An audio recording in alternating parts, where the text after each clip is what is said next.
തെരുവിലേക്ക് ഇറങ്ങാൻ നിൽക്കുന്ന കുടുംബത്തിന്റെ കയ്യിൽ വെച്ച് കൊടുക്കുന്ന നിയമമാണ് കേരള നിയമസഭ പാസാക്കിയ നിയമം. ഇതാണ് ഞങ്ങളുടെ പക്ഷം. ചില ചോദിക്കില്ല, ഇവർ തീവ്ര വലതുപക്ഷമാണ്, ഇടതുപക്ഷം എവിടെ? ഇതാണ് ഞങ്ങളുടെ പക്ഷം, ഇതാണ് ഇടതുപക്ഷം. ഈ തെരുവിലേക്ക് ഇറങ്ങാൻ നിൽക്കുന്ന ആളുകൾക്ക് അവരുടെ വീട് ഉറപ്പ് നൽകുന്ന ബാധ്യത ഗവൺമെന്റ് ഏറ്റെടുക്കുന്നു. ഇത് പറയുന്ന പോലെയാണ്, മുഖ്യമന്ത്രിയുടെ ഒപ്പമുള്ള കാര്യം അറിയും. ഈ മറ്റേ വിവാദത്തിൽ 3-4 പേര് ഒന്നിച്ചുമെന്ന ചിത്രം ആരും കണ്ടില്ല എന്ന് പറയുന്ന പോലെയാണ് ഇത്തരം കാര്യം. ജനങ്ങളുടെ ജീവിതവുമായി ബന്ധപ്പെടുന്ന കാര്യങ്ങൾ നമ്മുടെ സമൂഹത്തിൽ അധികം ചർച്ച ചെയ്യപ്പെടുന്നില്ല. മാറ്റങ്ങൾ കൺമുൻപിലാണ്. വിവാദങ്ങൾ ടെലിവിഷൻ സ്ക്രീനിലും പത്രങ്ങളിലും മാത്രമാണ്. മാറ്റങ്ങൾ മനുഷ്യ ജീവിതത്തിലാണ്. ഈ ഗവൺമെന്റിന്റെ 10 വർഷത്തെ ഈ ഗവൺമെന്റ് തുടർച്ചയാണ്. ഈ 10 വർഷത്തെ ഭരണം ജീവിതത്തിൽ മാറ്റമുണ്ടാക്കാത്ത ആരെങ്കിലും ഉണ്ടോ? നേരത്തെ നമ്മൾ പറഞ്ഞു കേരളത്തിലെ ചെറുപ്പക്കാർ കേരളം വിട്ടോടുകയാണ്. ഇപ്പൊ ആളുകൾ തിരിച്ചു വിടുന്നു. എൻജിൻ ശരിയാണ്, ഒന്നും നോക്കേണ്ട കാര്യമില്ല. എനിക്ക് നേരെ 3rd മാറ്റി 4th വരെ ഇപ്പൊ എത്തി നിൽക്കുകയാണ്. ഇനി 5th പോകണോ, അത് വീണ്ടും ന്യൂട്രലിൽ തുടങ്ങിയിട്ട് ടയറൊക്കെ നോക്കി തുടങ്ങണോ എന്ന കാര്യം നിങ്ങൾ ജനങ്ങളെ തീരുമാനിക്കേണ്ടത്. അത് ഞങ്ങളുടെ ഭാഗത്തല്ല. ഞങ്ങൾ നിങ്ങളോട് പറയുന്നത് പോലെ 4th ഗിയർ വരെ എത്തിക്കാനാണ് പറഞ്ഞത്. അത് 4th ഗിയർ വരെ പ്രകടന പത്രികയിൽ അക്കമിട്ട് ചിലപ്പോൾ ഗിയർ ഞാൻ നേരത്തെ മാറിയിട്ടുണ്ട്. എനിക്ക് നൽകിയതനുസരിച്ച് 2026 ഈസ് ഓഫ് ഡൂയിങ് ബിസിനസ്സിൽ 1ാം റാങ്കിൽ എത്തിയാൽ മതി. ഞങ്ങൾ 23 തന്നെ 1ാം റാങ്കിലേക്ക് എത്തി.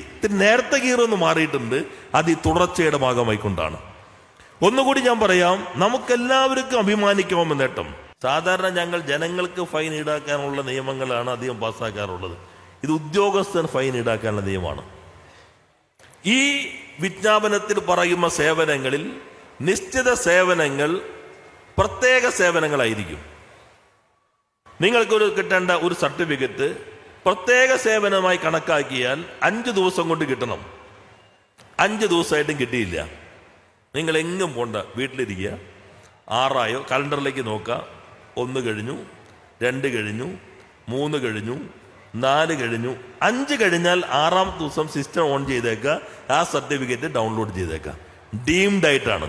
നിങ്ങൾ വീടുകളിലേക്ക് നോക്കിയാൽ BCom വീട്ടമ്മ, BTech വീട്ടമ്മ, BBA വീട്ടമ്മ, BA വീട്ടമ്മ, MA വീട്ടമ്മ, ഇങ്ങനെ വീട്ടിൽ വെറുതെ ഇരിക്കുകയാണ്.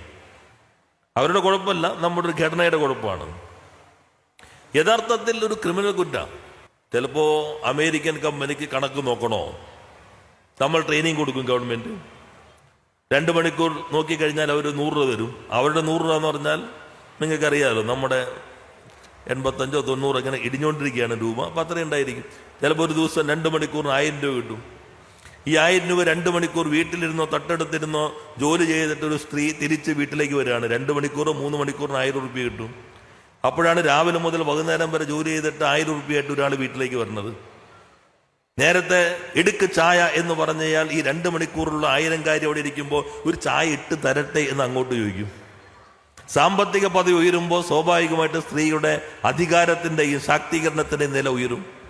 അതിന് സഹായകരമാകുന്ന രൂപത്തിൽ നമ്മുടെ തദ്ദേശ സ്വയംഭരണ വകുപ്പ് വലിയ ചട്ട ഭേദഗതിയിലാണ് നടത്തിയിട്ടുള്ളത്. യഥാർത്ഥത്തിൽ ഇത്തരം കാര്യങ്ങൾ അധികം ചർച്ച ചെയ്യപ്പെടുന്നില്ല. എന്തായാലും തൃത്താലക്കാർക്ക് അഭിമാനിക്കാം, ഞങ്ങളുടെ തെരഞ്ഞെടുപ്പ് തെറ്റിപ്പോയില്ല. ഏറ്റവും ശരിയായ ഒരു തെരഞ്ഞെടുപ്പാണ് നിങ്ങൾ 2021 നടത്തിയത്. ഇപ്പോൾ കുടുംബശ്രീ ഏറ്റവും ശക്തമായ സംവിധാനമായി മാറി. കേരളത്തിൽ PK നായനാർ മുഖ്യമന്ത്രി ആയിരിക്കുമ്പോൾ പാലോളി ഈ വകുപ്പ് കൈകാര്യം ചെയ്യുന്ന ഘട്ടത്തിലാണ് സ്ത്രീ ശാക്തീകരണത്തിൻ്റെ ഒരു പുതിയ സംവിധാനമായിട്ട് കുടുംബശ്രീ രൂപം കൊള്ളുന്നത്. ഇന്ന് ലോകത്തിൻ്റെ തന്നെ ശ്രദ്ധാകേന്ദ്രമായ ഒരു സംവിധാനമായി കുടുംബശ്രീ വിപുലപ്പെട്ടു. അതിൽ കഴിഞ്ഞ 10 വർഷത്തിൻ്റെ, പ്രത്യേകിച്ച് ഈ പിന്നിട്ട 5 വർഷത്തിൻ്റെ സവിശേഷത പുതിയ കാലത്തിൻ്റെ സാധ്യതകൾ കൂടി മനസ്സിലാക്കി അതിലേക്ക് കുടുംബശ്രീയെ ഉയർത്താൻ ശ്രമിച്ചു എന്നുള്ളതാണ്. അച്ചാറ് അല്ലെങ്കിൽ കൊണ്ടാട്ടം, ചെറിയ ചെറിയ കാര്യങ്ങൾ, ഇതൊക്കെയാണ് കുടുംബശ്രീ ഉൽപ്പന്നങ്ങൾ എന്ന കാഴ്ചപ്പാട് ആകെ മാറ്റിമറിച്ച് പുതിയ കാലത്തിനാവശ്യമായിട്ടുള്ള ആധുനിക ഉൽപ്പന്നങ്ങൾ വരെ ഉണ്ടാക്കുന്ന സ്വയം സഹായ സംവിധാനമായി കുടുംബശ്രീയെ മാറ്റി. ഞങ്ങളുടെ എറണാകുളത്ത് സമൃദ്ധി ലോകത്തിൻ്റെ തന്നെ ശ്രദ്ധയാകർഷിച്ച സംവിധാനമായിരുന്നു. ചുരുങ്ങിയ നിരക്കിൽ ഭക്ഷണം കൊടുക്കും. അത് ഫുൾ ടൈം നല്ല തിരക്കുള്ള സംവിധാനമാണ്. ഇപ്പം എല്ലായിടത്തേക്കും അത് വ്യാപിപ്പിക്കാൻ ശ്രമിച്ചുകൊണ്ടിരിക്കുകയാണ്. സരസ് മേലയാണെങ്കിൽ ഓരോ വർഷം തോറും ചെല്ലും തോറും കുറെ കൂടി വിപുലപ്പെട്ടുകൊണ്ടിരിക്കുന്നു. കേരളം അതിവേഗത്തിലാണ് മാറുന്നത്. ഈ മാറ്റം ജനങ്ങളുടെ ശ്രദ്ധയിലേക്ക് വരാതിരിക്കാനുള്ള ബോധപൂർവമായ ശ്രമം ഒരു വശത്ത് നടക്കുകയും ചെയ്യുന്നുണ്ട്. മിനിഞ്ഞാന്ന് ഞാൻ ഉച്ചയ്ക്ക് കാഞ്ഞിരപ്പള്ളിയിൽ 82 രാജ്യങ്ങളിലേക്ക് കയറ്റുമതി ചെയ്യുന്ന മെഡിക്കൽ ഗ്ലൗസസ് ഒക്കെ ഉണ്ടാക്കുന്ന സെൻറ് മേരീസ് റബ്ബർ കമ്പനിയുടെ ഒരു പ്രധാനപ്പെട്ട പുതിയ ഇതിൻ്റെ ഉദ്ഘാടനം നിർവഹിക്കുകയുണ്ടായി. ഇന്നലെ കൊല്ലത്ത് ടഫ് ഗ്ലാസിൻ്റെ ഏറ്റവും വലിയ ഇന്ത്യയിലെ കമ്പനി, ദുബായിലാണ് അദ്ദേഹം തുടങ്ങിയത്, 2 തുടങ്ങി, പിന്നെ കേരളത്തിലേക്ക് വന്ന് അതിൻ്റെ യൂണിറ്റ് ഉദ്ഘാടനം. ഇന്ന് രാവിലെ പാലക്കാട് വന്നതാണ്. ആലത്തൂർ ഒരു പ്രൈവറ്റ് ഇൻഡസ്ട്രിയൽ പാർക്കിന് കല്ലിട്ടു. അത് കഴിഞ്ഞ് കേരളത്തിൻ്റെ തന്നെ ഭാവിയെ മാറ്റിമറിക്കാൻ പോകുന്ന, പാലക്കാടിനെ മൊത്തത്തിൽ ലോകത്തിൻ്റെ തന്നെ ശ്രദ്ധയിലേക്ക് കൊണ്ടുവരാൻ കഴിയാവുന്ന ഇൻഡസ്ട്രിയൽ സ്മാർട്ട് സിറ്റിയുടെ പ്രൊജക്ട് ഓഫീസിൻ്റെ ഉദ്ഘാടനം നിർവഹിച്ചു. അത് കഴിഞ്ഞ് മണ്ണാർക്കാട് ഒരു പ്രൈവറ്റ് ഇൻഡസ്ട്രിയൽ സ്റ്റാൻഡേർഡ് ഡിസൈൻ ഫാക്ടറിയുടെ ഉദ്ഘാടനം നിർവഹിച്ചു. അത് കഴിഞ്ഞ് നേരെ ഒറ്റപ്പാലത്ത് പ്രേമനുണ്ടായിരുന്നു. കേരളത്തിൽ ആദ്യത്തെ വനിതാ പ്രൈവറ്റ് ഇൻഡസ്ട്രിയൽ പാർക്കിന് കല്ലിടുകയും ചെയ്തു. അപ്പോൾ പാലക്കാട് തന്നെ ഇന്ന് വന്നിട്ട് ഇത്രയും ഉദ്ഘാടനങ്ങൾ നിർവഹിച്ചു. കേരളം വ്യവസായത്തിന് പറ്റിയ നാടല്ല എന്ന ചിത്രം മാറി. ഏതൊരാൾക്കും ഒരു മിനിറ്റ് കൊണ്ട് വ്യവസായം തുടങ്ങാവുന്ന രൂപത്തിലേക്ക് നമ്മുടെ സംവിധാനം മാറ്റി. അതിൻ്റെ നേട്ടം മുഴുവൻ പൊതുവെ വ്യവസായ വകുപ്പിലാണ് ആളുകൾ പ്രസംഗത്തിലൊക്കെ പറയാറുള്ളതെങ്കിലും ഞങ്ങൾ ഏറ്റവും അധികം കടപ്പെട്ടിരിക്കുന്നൊരു വകുപ്പ് നിങ്ങളുടെ MLA മന്ത്രിയായിട്ടുള്ള ശ്രീ രാജേഷിൻ്റെ തദ്ദേശ സ്വയംഭരണ വകുപ്പാണ്. കാരണം ആളുകൾ പറയും വ്യവസായ വകുപ്പൊക്കെ കൊള്ളാം, പക്ഷെ പഞ്ചായത്തേക്ക് പോയ കളി മാറി. ഇന്ന് വാ, നാളെ വാ, മറ്റന്നാ വാ, ഇത് പിടിച്ചിട്ട് 2 സെൻറ്റിമീറ്റർ ഇപ്പുറത്താണോ 1 സെൻറ്റിമീറ്റർ ഇപ്പുറത്താണോ.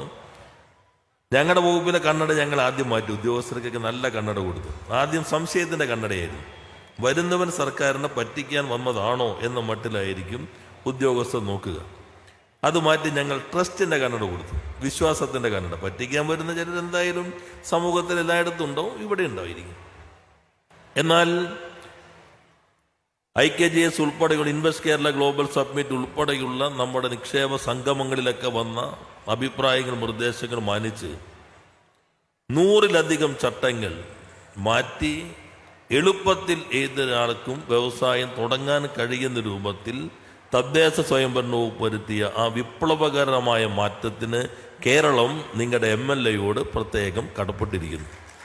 കാരണം ഞങ്ങൾ ഒന്നിച്ചിരുന്ന് ഒത്തിരിയേറെ മീറ്റിങ്ങുകൾ കൂടിയിട്ടുണ്ട്. മറ്റ് വകുപ്പുകളിലൊക്കെ ഫയലുകൾ കറങ്ങി ഇങ്ങനെ വരുമ്പോൾ ഞങ്ങൾ ഒന്നിച്ച് വിദ്യാർത്ഥി കാലഘട്ടത്തിൽ പ്രവർത്തിച്ചവരായിട്ട് റവന്യൂ, തദ്ദേശം, വ്യവസായമൊക്കെ ഒന്നിച്ച് ഒരു കാലത്ത് കുറേ അടിയും ജയിലിൽ ഒന്നിച്ച് കിടന്നവരായതുകൊണ്ട് ഈ കാര്യങ്ങളിലും ഒന്നിച്ച് പോകാൻ കഴിഞ്ഞതിൻ്റെ ഗുണം കേരളത്തിന് പൊതുവെ ഉണ്ടായിട്ടുണ്ട് എന്നത് അഭിമാനകരമാണ്. ആരെയും ഓഫീസിലേക്ക് കൊണ്ടുവരാതിരിക്കാൻ ശ്രമിക്കുക. സ്മാർട്ട്, അത് സ്വിഫ്റ്റ് ആണ് ഞങ്ങളുടെ ഒരു പ്രധാനപ്പെട്ട സിഗ്നേച്ചർ ഒരു ഇനീഷ്യേറ്റീവ് ആയിരുന്നുവെങ്കിൽ അതിനെ കൂടി മുന്നോട്ട് കൊണ്ടുപോകാവുന്ന രൂപത്തിൽ ഇപ്പോൾ സ്മാർട്ട് വന്നു. എന്നാൽ ഞങ്ങൾ കുറെ കാലമായി പറഞ്ഞുകൊണ്ടിരിക്കുന്ന ഒരു പ്രധാനപ്പെട്ട കാര്യം, പക്ഷേ ഈ AC മൊയ്തീൻ ഇവിടെ ഇരിക്കുന്നുണ്ട്. അദ്ദേഹത്തിന് ഞങ്ങൾക്ക് 2 പേർക്കും ഇല്ലാത്തൊരു ഗുണമുണ്ട്. എൻ്റെ വകുപ്പും രാജേഷിൻ്റെ പ്രധാന വകുപ്പും കൈകാര്യം ചെയ്ത അനുഭവ സമ്പത്തുള്ള ആളാണ് ശ്രീ AC മൊയ്തീൻ.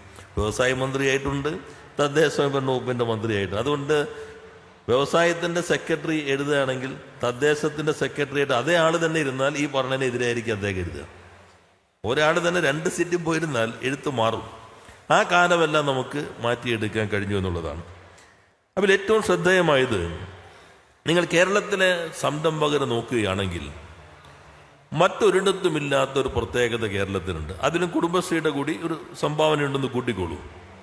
കേരളത്തിലെ MSME ഉദ്യം രജിസ്ട്രേഷൻ ഞങ്ങൾ തുടങ്ങുമ്പോൾ 85,000 ആയിരുന്നു. ഇപ്പോൾ 16,86,000 കേരളത്തിലെ ഉദ്യം രജിസ്ട്രേഷനകത്ത് എല്ലാ ഡാറ്റയും നിങ്ങൾ നോക്കുകയാണെങ്കിൽ കേരളത്തിലെ സംരംഭകരിൽ 42% വനിതാ സംരംഭകരാണ്. അത് മറ്റൊരിടത്തും അവകാശപ്പെടാൻ കഴിയാത്തതാണ്. ഓൾമോസ്റ്റ് 50% നമ്മൾ എത്തിക്കൊണ്ടിരിക്കുകയാണ്. ഇതെങ്ങനെ കുറെ കൂടി മുന്നോട്ട് കൊണ്ടുപോകാം? കേരളത്തിൻ്റെ ഒരു പ്രത്യേകത, മാനവ വിഭവശേഷി നമുക്കിവിടെ ലഭ്യമാണ്. ഏത് സ്കില്ലും നമുക്കിവിടെ ലഭ്യമാണ്. എന്നാൽ ഉപയോഗിക്കാത്ത മാനവ വിഭവശേഷി അധികമുള്ള ഇടങ്ങളിൽ ഒന്നാണ് കേരളം. നിങ്ങൾ വീടുകളിലേക്ക് നോക്കിയാൽ BCom വീട്ടമ്മ, BTech വീട്ടമ്മ, BBA വീട്ടമ്മ, BA വീട്ടമ്മ, MA വീട്ടമ്മ ഇങ്ങനെ വീട്ടിൽ വെറുതെ ഇരിക്കുകയാണ്. അവരുടെ കുഴപ്പമല്ല, നമ്മുടെ ഒരു ഘടനയുടെ കുഴപ്പമാണ്. യഥാർത്ഥത്തിൽ ഒരു ക്രിമിനൽ കുറ്റം. ഇപ്പോൾ ഒരു ഗവൺമെൻറ്റോ എയ്ഡഡ് കോളേജിൽ നിന്നോ ഒരാൾ BCom MCom ഒക്കെ പാസ്സാകുന്നതിന് ജനങ്ങളുടെ നികുതി പണം എത്രയധികം ചെലവഴിച്ചിട്ടുണ്ടാവും. അവർ സമ്പദ്ഘടനയ്ക്ക് ഒരു സംഭാവനയും ചെയ്യുന്നു ഞാൻ പറയുമില്ല. ഹോം മേക്കർ എന്ന നിലയിൽ സംഭാവന ഉണ്ടായിരിക്കും. അല്ലാതെ അതിനേക്കാൾ ഏറെ വാല്യൂ നമ്മുടെ ഉൽപാദന പ്രക്രിയയ്ക്കും സമ്പദ്ഘടനയ്ക്കും സംഭാവന ചെയ്യാൻ കഴിയുന്ന വലിയ വിഭവശേഷി വീട്ടിലിരിക്കുകയാണ്.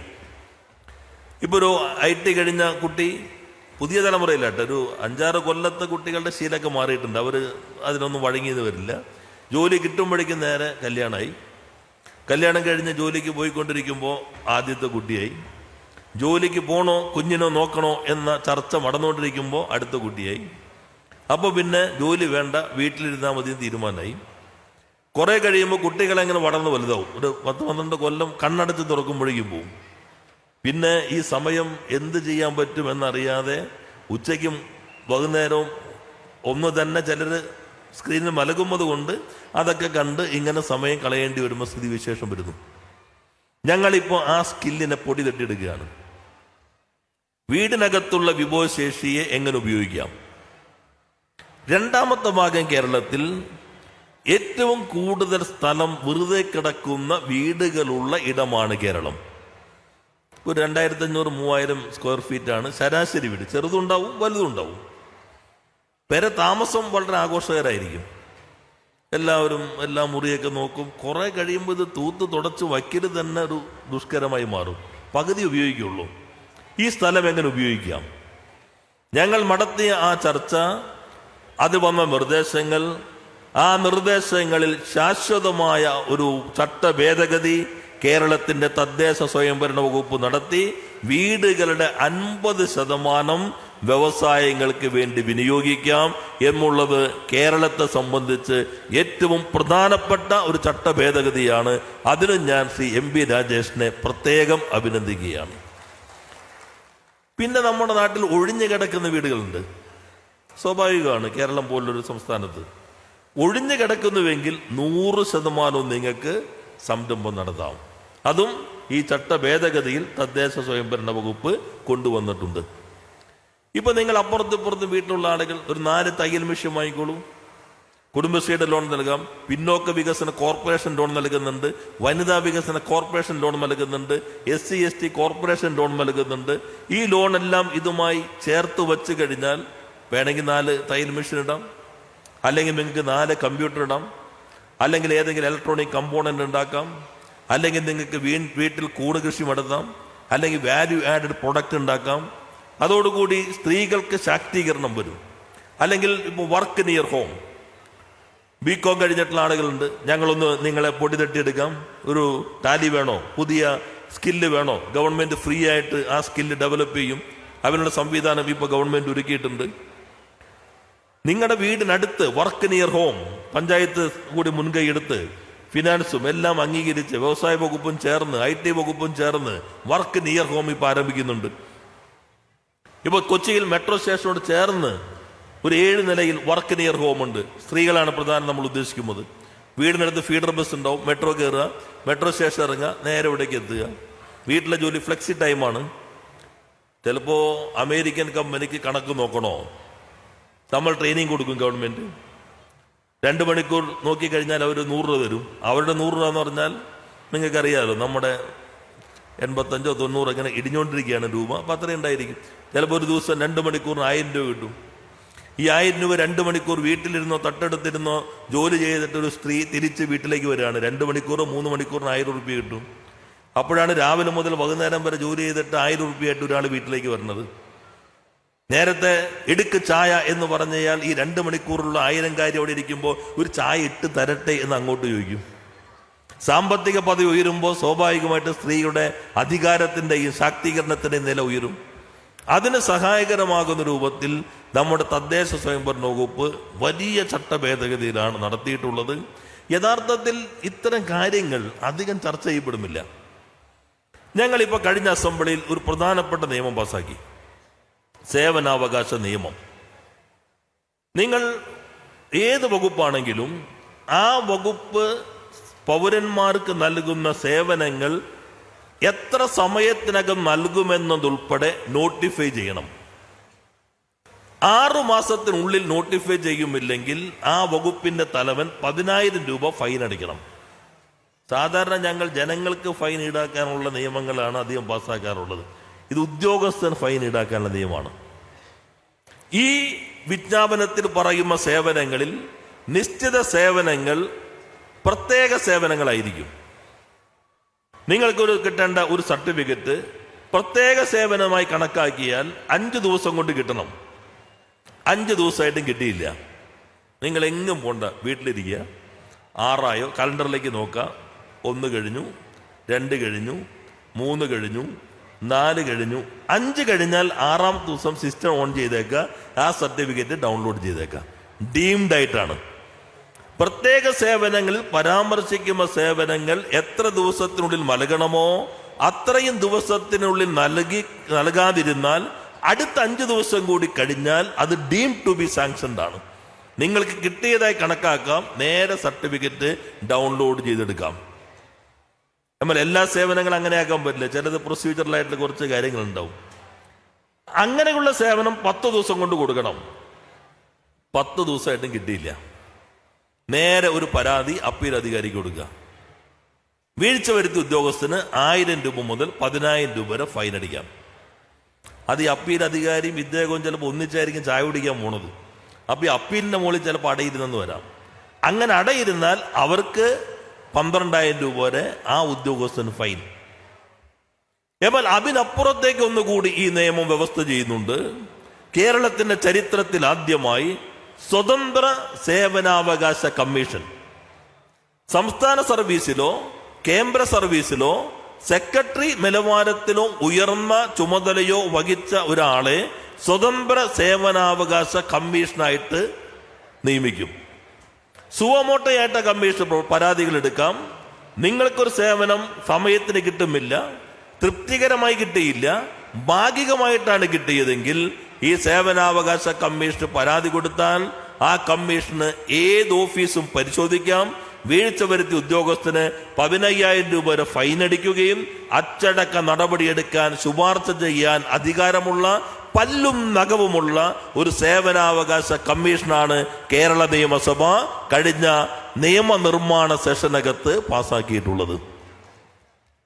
ഇത് അറിയാവുന്ന എത്ര പേർ നിങ്ങളുടെ കൂട്ടത്തിലുണ്ടോന്ന് കൈപൊക്കി? ഇങ്ങനെ ഒരു നിയമം ഞങ്ങൾ പാസ്സാക്കിയെന്ന് അറിയാവുന്നവർ ഒരു കൈ അവിടെ കാണുന്നുണ്ട്. ഇതിനു വേണ്ടി കൈ പൊക്കിയതാണോ? 2 കൈ. അവിടെ 1, 3 കൈ. അവിടെ ഉണ്ടോ? അവിടെ 4. എങ്ങനെയുണ്ട്? ഞങ്ങളും മുഖ്യമന്ത്രി പ്രതിപക്ഷ നേതാവും ഞങ്ങളും പ്രതിപക്ഷവും നടത്തിയ ഏറ്റുമുട്ടലുകളെ കുറിച്ച് അറിയാത്ത ആരെങ്കിലും ഈ കൂട്ടത്തിലുണ്ടാവോ? എത്ര ന്യൂസ് അവരെ ചർച്ച ചെയ്തിട്ടുണ്ടാവാം. ഇനി ഞാൻ വേറൊരു നിയമം നിങ്ങളോട് പറയാം. ഏക കിടപ്പാട സംരക്ഷണ നിയമം. അങ്ങനെ ഒരു നിയമം പാസ്സാക്കിയത് അറിയാവുന്നൊരു കൈപൊക്കി. അത് കുറച്ചുകൂടി ഭേദമാണ് അല്ലേ? എന്നാലും ഒരു 10-15 പേരുള്ളൂ. മുമ്പിൽ 2 പേരുണ്ട്. അപ്പോൾ ഒരു 17 പേരായി. നിങ്ങളൊരു വായ്പ എടുക്കുന്നു. നിങ്ങൾക്ക് ഗ്രാമം, ഇപ്പോൾ ഗ്രാമമാണല്ലോ, ചാലിശ്ശേരി ഒരു ഗ്രാമമാണ്. 10 സെന്റ് വരെ സ്ഥലമുള്ളൂ. നഗരത്തിൽ 5 സെന്റ് സ്ഥലം. നിങ്ങൾ 5 ലക്ഷം രൂപ വായ്പ എടുത്തു. നിങ്ങളുടേതല്ലാത്ത കാരണം കൊണ്ട് തിരിച്ചടവ് മുടങ്ങി കുടിശ്ശിക 10 ലക്ഷം രൂപ വരെയായി ജപ്തിയിലേക്ക് എത്തി. ഇപ്പൊ എന്താ സ്ഥിതി? ജപ്തി വന്നു കഴിഞ്ഞാൽ നമുക്കൊന്നും ചെയ്യാൻ പറ്റില്ല. സർഫാസിയാണ്, കേന്ദ്ര നിയമമാണ്. 1 ലക്ഷം രൂപയും 1 ലക്ഷം കോടി രൂപ എടുത്താലും ഒരേപോലെയാണ് സർഫാസി നിയമം. ആകെ 1 ലക്ഷം കോടിയാണ് എടുത്തിട്ടുള്ളതെങ്കിൽ ബാങ്കുകാർ എഴുതി തള്ളിക്കോളും.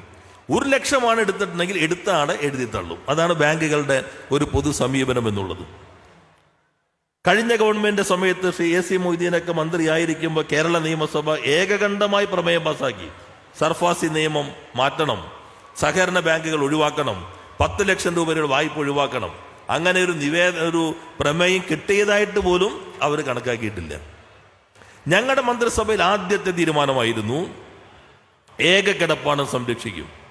ഞങ്ങളൊരു കമ്മിറ്റി നിയോഗിച്ചു. അവരും പറഞ്ഞു നമുക്ക് തൊടാൻ പറ്റില്ല, സർഫാസിയാണ്.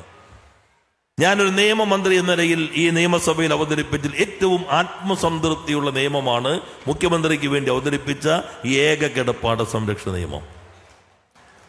നിങ്ങൾ കുടിശ്ശികയായി കഴിഞ്ഞാൽ നേരെ ജില്ലാതല കമ്മിറ്റിക്ക് ഒരു അപേക്ഷ നൽകാം. ജില്ലാതല കമ്മിറ്റി പരിശോധിക്കും. കുടുംബത്തിന് വേറെ സ്വത്തുണ്ടോ? കുടുംബം എന്ന് പറഞ്ഞാൽ മാതാപിതാക്കൾ, ഭാര്യ, ഭർത്താവ്, മക്കൾ.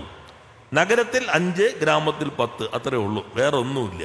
ഇറങ്ങേണ്ടി വരും തെരുവിലേക്ക്. തങ്ങളുടേതല്ലാത്ത കാരണം കൊണ്ടാണോ തിരിച്ചടവ് മുടങ്ങിയത്? വിൽഫുൾ ഡിഫോൾട്ടർ ആണോ അല്ലയോ? ചിലരുണ്ട് ബാങ്കിൽ നിന്ന് വായ്പ എടുത്ത്, ചിലപ്പോൾ സഹകരണ ബാങ്കിൽ നിന്ന് വായ്പ എടുത്തിട്ട് പണം കൈ കിട്ടി ബാഗിലേക്ക് വച്ചു കഴിഞ്ഞാൽ ഈ വായ്പ എടുത്ത കാര്യം പെട്ടെന്ന് അങ്ങ് മറന്നുപോകും. പിന്നെ തിരിച്ചടവും ഉണ്ടാവില്ല, ഒന്നും ഉണ്ടാവില്ല.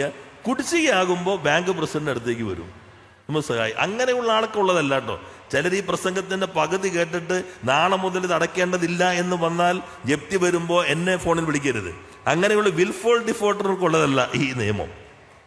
വായ്പ എടുത്ത കുടുംബത്തിലെ ഗൃഹനാഥൻ പെട്ടെന്ന് മരണപ്പെട്ടു, തങ്ങളുടേതല്ലാത്ത കാരണമാണ്. അല്ലെങ്കിൽ ആ കുടുംബത്തിൽ ഒരാൾക്ക് മാരകമായ രോഗം വന്നു. അപ്പൊ രോഗിയുടെ ജീവനാണോ തിരിച്ചടവാണോ? ഇത് സ്വാഭാവികമായിട്ടും അങ്ങോട്ട് മാറേണ്ടി വരും. ഈ കമ്മിറ്റി അത് നോക്കും. നോക്കിക്കഴിഞ്ഞ് ശുപാർശ ചെയ്താൽ സംസ്ഥാനതല കമ്മിറ്റി 30 ദിവസത്തിനകം തീരുമാനമെടുക്കും. ഇപ്പോൾ 10 ലക്ഷം രൂപ കുടിശ്ശികയായി ബാങ്കുകാർ വൺ ടൈം സെറ്റിൽമെന്റ് 8 ലക്ഷം രൂപ മതിയെന്ന് തീരുമാനിച്ചാൽ ഈ കമ്മിറ്റി അംഗീകരിച്ചു കഴിഞ്ഞാൽ ജില്ലാ കളക്ടർ ബാങ്കിന് ആ പണം പൂർണ്ണമായി കൈമാറി ആധാരം തിരിച്ചെടുത്ത് തെരുവിലേക്ക് ഇറങ്ങാൻ നിൽക്കുന്ന കുടുംബത്തിന്റെ കയ്യിൽ വെച്ചു കൊടുക്കുന്ന നിയമമാണ് കേരള നിയമസഭ പാസാക്കിയ നിയമം. ഇതാണ് ഞങ്ങളുടെ പക്ഷം. ചില ചോദിക്കില്ല, ഇവർ തീവ്ര വലതുപക്ഷമാണ്, ഇടതുപക്ഷം എവിടെ? ഇതാണ് ഞങ്ങളുടെ പക്ഷം, ഇതാണ് ഇടതുപക്ഷം. ഈ തെരുവിലേക്ക് ഇറങ്ങാൻ നിൽക്കുന്ന ആളുകൾക്ക് അവരുടെ വീട് ഉറപ്പ് നൽകുന്ന ബാധ്യത ഗവൺമെന്റ് ഏറ്റെടുക്കുന്നു. ഒറ്റ കാര്യമുള്ളൂ, ആധാരം കൈ കിട്ടിയിട്ട് അടുത്ത നിമിഷം തന്നെ അടുത്ത ബാങ്കിന്റെ ശാഖ എവിടെയാണെന്ന് അന്വേഷിക്കാൻ പാടില്ല. ഇത് വീണ്ടും കൊണ്ടില്ല, ജീവിതത്തിൽ ഒരു തവണ കിട്ടുള്ളൂ. ഇതേ ആനുകൂല്യം തന്നെ ജാമ്യം നിൽക്കുന്നു. ഇപ്പം എൻ്റെ ഒരു സുഹൃത്ത്, വേറെ ഒന്നുമില്ല, സ്വത്തൊന്നുമില്ല, അത്യാവശ്യം ചിലപ്പോൾ സംരംഭം തുടങ്ങാനായിരിക്കും, ചികിത്സയ്ക്കായിരിക്കും, മക്കളുടെ വിവാഹത്തിനായിരിക്കും, വീട് വയ്ക്കാനായിരിക്കും. ഒരു 5 ലക്ഷം എടുക്കണം. നമ്മുടെ ആത്മമിത്രമാണ്, അയാൾക്കൊന്നുമില്ല, ആയിക്കോട്ടെ നമ്മുടെ 5 സെന്റ് കൊടുത്തു. ഈ പറഞ്ഞ പോലെ അദ്ദേഹത്തിൻ്റെതല്ലാത്ത കാരണം കൊണ്ട് മുടങ്ങി. ചിലരാണെങ്കിൽ ഈ സുഹൃത്താണെന്ന കാര്യം വായ്പ കിട്ടിക്കഴിഞ്ഞാൽ മറന്നുപോകും. പിന്നെ ഈ പാവമായിരിക്കും പിന്നെ ശമ്പളത്തിന് പിടിക്കാൻ തുടങ്ങുന്നത് പലരുടെയും. അങ്ങനെയുള്ളവർക്കുള്ളതല്ല.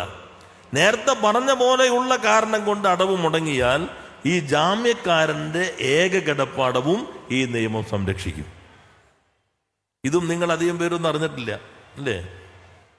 ഇത് പറയുന്ന പോലെയാണ്. മുഖ്യമന്ത്രിയുടെ ഒപ്പമുള്ള കാര്യം അറിയും. ഈ മറ്റേ വിവാദത്തിൽ 3-4 പേര് ഒന്നിച്ചുമെന്ന ചിത്രം ആരും കണ്ടില്ല എന്ന് പറയുന്ന പോലെയാണ് ഇത്തരം കാര്യം. ജനങ്ങളുടെ ജീവിതവുമായി ബന്ധപ്പെടുന്ന കാര്യങ്ങൾ നമ്മുടെ സമൂഹത്തിൽ അധികം ചർച്ച ചെയ്യപ്പെടുന്നില്ല. അങ്ങനെ ചർച്ച ചെയ്യപ്പെടുമെങ്കിൽ, ഇപ്പൊ ഞാൻ പറഞ്ഞല്ലോ, ഞാനിപ്പോൾ വ്യവസായ മന്ത്രിയായി. കേരളം ഞാൻ തുടങ്ങുമ്പോൾ 28-ലായിരുന്നു. ഇപ്പോൾ 1-ാം സ്ഥാനത്തേക്ക് എത്തി സൗഹൃദത്തിൽ വ്യവസായ. അതിനെന്താ കാരണം? ശ്രീ AC മൊയ്തീനും EP ജയരാജനൊക്കെ മന്ത്രിയായി അവര് സെക്കൻഡ് ഗിയറിൽ വരെ എത്തിച്ച വണ്ടിയുടെ ഡ്രൈവിംഗ് സീറ്റിലേക്ക് ഞാൻ കയറിയിരുന്നേ. ഞാൻ കയറിയിരിക്കുമ്പോൾ ഡീസലുണ്ടോ, ടയറുണ്ടോ, എയറുണ്ടോ, മറ്റെല്ലാം എൻജിൻ ശരിയാണോ ഒന്നും നോക്കേണ്ട കാര്യമില്ല. എനിക്ക് നേരെ 3ലേക്ക് മാറ്റി 4th വരെ ഇപ്പം എത്തി നിൽക്കുകയാണ്. ഇനി 5th പോകണോ, അത് വീണ്ടും ന്യൂട്രലിൽ തുടങ്ങിയിട്ട് ടയറൊക്കെ നോക്കി തുടങ്ങണോ എന്ന കാര്യം നിങ്ങൾ ജനങ്ങളെ തീരുമാനിക്കേണ്ടത്. അത് ഞങ്ങളുടെ ഭാഗത്തല്ല. ഞങ്ങൾ നിങ്ങളോട് പറയുന്നത് പോലെ 4th ഗിയർ വരെ എത്തിക്കാനാണ് പറഞ്ഞത്. അത് 4th ഗിയർ വരെ പ്രകടന പത്രികയിൽ അക്കമിട്ട് ചിലപ്പോൾ ഗിയർ ഞാൻ നേരത്തെ മാറിയിട്ടുണ്ട്. എനിക്ക് നൽകിയതനുസരിച്ച് 2026 ഈസ് ഓഫ് ഡൂയിങ് ബിസിനസ്സിൽ 1ാം റാങ്കിൽ എത്തിയാൽ മതി. ഞങ്ങൾ 23 തന്നെ 1ാം റാങ്കിലേക്ക് എത്തി. നേരത്തെ ഗിയർ ഒന്ന് മാറിയിട്ടുണ്ട്. അത് ഈ തുടർച്ചയുടെ ഭാഗമായിക്കൊണ്ടാണ്. ഒന്നുകൂടി ഞാൻ പറയാം, നമുക്കെല്ലാവർക്കും അഭിമാനിക്കാവുന്ന നേട്ടം, കേരളം അതിദാരിദ്ര്യ വിമുക്തമായി. ഞങ്ങളുടെ ആദ്യത്തെ മന്ത്രിസഭയിലെ നേരത്തെ പറഞ്ഞ ഏക കിടപ്പാട സംരക്ഷണം പോലെ തന്നെ പ്രധാനപ്പെട്ട തീരുമാനമായിരുന്നു കേരളത്തെ അതിദാരിദ്ര്യ വിമുക്തമാക്കണം. ലോകത്തിന്റെ മുൻപിൽ കേരളത്തിന് അഭിമാനകരമായ നിലയിൽ ശിരസ്സുയർത്തി നിൽക്കാവുന്ന രീതിയിൽ അതിദാരിദ്ര്യ വിമുക്തമാക്കി മാറ്റുന്ന പ്രവർത്തനങ്ങളിൽ മുഖ്യമന്ത്രിയുടെ നിർദ്ദേശങ്ങൾക്കനുസരിച്ച് എല്ലാ വകുപ്പുകളെയും ഏകോപിപ്പിച്ച് ആ ലക്ഷ്യം നേടിയതിൽ തൃത്താലയ്ക്ക് അഭിമാനിക്കാം. നിങ്ങളുടെ MLA തദ്ദേശ സ്വയംഭരണ വകുപ്പ് മന്ത്രി MP രാജേഷാണ് ആ ചരിത്ര നേട്ടത്തിന്റെ തേര് തെളിയിച്ചത്. BBC, ലണ്ടൻ എക്കണോമിസ്റ്റ്, CNN, ലോകോത്തര മാധ്യമങ്ങൾ, ദേശീയ മാധ്യമങ്ങൾ എല്ലാം കേരളത്തിലേക്ക്. ലണ്ടൻ എക്കണോമിസ്റ്റിന്റെ കേരളത്തിന്റെ ലെഫ്റ്റ് പാരഡൈസ് എന്ന ആർട്ടിക്കിളിന്റെ അവസാനത്തിൽ അവർ പറഞ്ഞു, ഇന്ത്യയുടെ മറ്റു പ്രദേശങ്ങൾ കേരളത്തിലും ഇന്ന് പഠിക്കണം. മാത്രമല്ല ലോകത്തിന്റെ പല ഭാഗങ്ങളും ഈ കേരളത്തിലും ഇന്ന് പഠിക്കാനുണ്ട്. കേരളം ചെറിയൊരു സംസ്ഥാനമാണ്. ഈ നമ്മൾ ഭൂപടത്തിൽ നോക്കിയാൽ ഒരു പൊട്ടുപോലെയുള്ള ഇന്ത്യയുടെ 1.16% മാത്രം ഭൂമിയുള്ള 2.45% മാത്രം ജനസംഖ്യയുള്ള ഈ ചെറിയ ഇടമാണ് ലോകത്തിന് മാതൃകയായി മാറിക്കൊണ്ടിരിക്കുന്നത്. ആ മാറ്റത്തിന്റെ 10 വർഷങ്ങൾ നാം കണ്ടുകൊണ്ടിരിക്കുന്നു. തൃത്താലയ്ക്ക് വന്ന മാറ്റങ്ങൾ നിങ്ങളുടെ കൺമുൻപിലുണ്ടല്ലോ. മാറ്റങ്ങൾ കൺമുൻപിലാണ്. വിവാദങ്ങൾ ടെലിവിഷൻ സ്ക്രീനിലും പത്രങ്ങളിലും മാത്രമാണ്. മാറ്റങ്ങൾ മനുഷ്യ ജീവിതത്തിലാണ്. ഈ ഗവൺമെന്റിന്റെ 10 വർഷത്തെ ഈ ഗവൺമെന്റ് തുടർച്ചയാണ്. ഈ 10 വർഷത്തെ ഭരണം ജീവിതത്തിൽ മാറ്റമുണ്ടാക്കാത്ത ആരെങ്കിലും ഉണ്ടോ? നേരത്തെ നമ്മൾ പറഞ്ഞു കേരളത്തിലെ ചെറുപ്പക്കാർ കേരളം വിട്ടോടുകയാണ്. ഇപ്പൊ ആളുകൾ തിരിച്ചു വിടുന്നു. റിവേഴ്സ് മൈഗ്രേഷൻ അല്ലെങ്കിൽ റിട്ടേൺ മൈഗ്രേഷൻ. ലിങ്ക്ഡിൻ അതിന്റെ സോഷ്യൽ പ്ലാറ്റ്ഫോമിൽ അംഗങ്ങളായവരുടെ പ്രൊഫൈലിൽ വരുന്ന അപ്ഡേഷൻ മാത്രം അനലൈസ് ചെയ്ത് നൽകിയ റിപ്പോർട്ടിൽ ഇപ്പോൾ IBM ഒരാൾ അമേരിക്കയിൽ ലോസ് ഏഞ്ചൽസിൽ ജോലി ചെയ്യുന്നു, കൊച്ചിയിലേക്ക് മാറാണ്. ഫ്ലൈറ്റിൽ കയറുമ്പോൾ തന്നെ ലിങ്ക്ഡിൻ എടുത്തിട്ട് അപ്ഡേറ്റ് ചെയ്യും, നേരെ കൊച്ചിയാക്കും. അത് മാത്രം നോക്കിയിട്ട് അവർ സമർപ്പിച്ച റിപ്പോർട്ട് സ്കിൽ ഡെവലപ്മെന്റിൽ കൊച്ചിയിൽ നടന്ന സമ്മേളനത്തിൽ പറയുകയുണ്ടായി. 40,000 മലയാളികൾ ലോകത്തിന്റെ അമേരിക്ക, യൂറോപ്പ്, ഗൾഫ് രാജ്യങ്ങൾ, കേരളത്തിൽ നിന്ന് പുറത്തുള്ള മറ്റ് സംസ്ഥാനങ്ങളിൽ ജോലി ചെയ്തിരുന്ന 40,000 മലയാളികൾ കേരളത്തിലേക്ക് തിരിച്ചു വന്ന് ഇവിടത്തെ സ്ഥാപനങ്ങളിൽ അതിനേക്കാളും മെച്ചപ്പെട്ട ജോലി ചെയ്യുന്നതിലേക്ക് എത്തിയിരിക്കുന്നു എന്നുള്ളത് റിവേഴ്സ് മൈഗ്രേഷൻ കേരളത്തിന്റെ ചരിത്രത്തിൽ ആദ്യമാണ്. ഇതാണ് കേരളത്തിൽ വരുന്ന മാറ്റങ്ങൾ. തൃത്താലയിലും മാറ്റങ്ങൾ നിങ്ങളുടെ കൺമുൻപിലാണ്. അത് ശരിയായി തന്നെ ജനങ്ങൾ തിരിച്ചറിയും. ഈ നേട്ടങ്ങളുടെ പ്രത്യേകത, അതിനകത്ത് ഇന്ന ജാതി, ഇന്ന മതം, ഇന്ന രാഷ്ട്രീയം ഒന്നുമില്ല. മനുഷ്യർക്ക് എല്ലാവരെയും ചേർത്ത് പിടിക്കുന്നതാണ്. കേരളത്തിന്റെ സവിശേഷത വർഗീയ കലാപങ്ങളില്ലാത്ത, സംഘർഷങ്ങളില്ലാത്ത 10 വർഷം കേരളം പിന്നിട്ടു എന്നുള്ളത് കലുഷിതമായ ഇന്ത്യയിലെ ഏറ്റവും തിളക്കമേറിയ നേട്ടമാണ്. അതെല്ലാം ചർച്ച ചെയ്യാൻ നമ്മുടെ നാടിന് കഴിയേണ്ടതുണ്ട്. സരസ് മേള അതിനു കൂടിയുള്ള സന്ദർഭമായി മാറും എന്ന് പ്രതീക്ഷിക്കുന്നു. ഇവിടെ വിവിധ മണ്ഡലങ്ങളിൽ പ്രതിഭകളായിട്ടുള്ള ക്രിയാത്മകമായ സംഭാവന നൽകിയ വ്യക്തിത്വങ്ങൾ എല്ലാവരെയും അനുമോദിക്കുന്ന സവിശേഷമായ ചടങ്ങ് കൂടി സംഘടിപ്പിച്ചതിന് ബഹുമാനായ മന്ത്രി MP രാജേഷിനെ ഒരിക്കൽ കൂടി അഭിനന്ദിച്ചുകൊണ്ട് നിങ്ങളുടെ എല്ലാവരുടെ അനുമതിയോടുകൂടി ഇന്നത്തെ ഈ സാംസ്കാരിക സന്ധ്യ ഉദ്ഘാടനം ചെയ്ത് അറിയിച്ച് വാക്കുകൾ അവസാനിപ്പിക്കുന്നു. എല്ലാവർക്കും നന്ദി, നമസ്കാരം.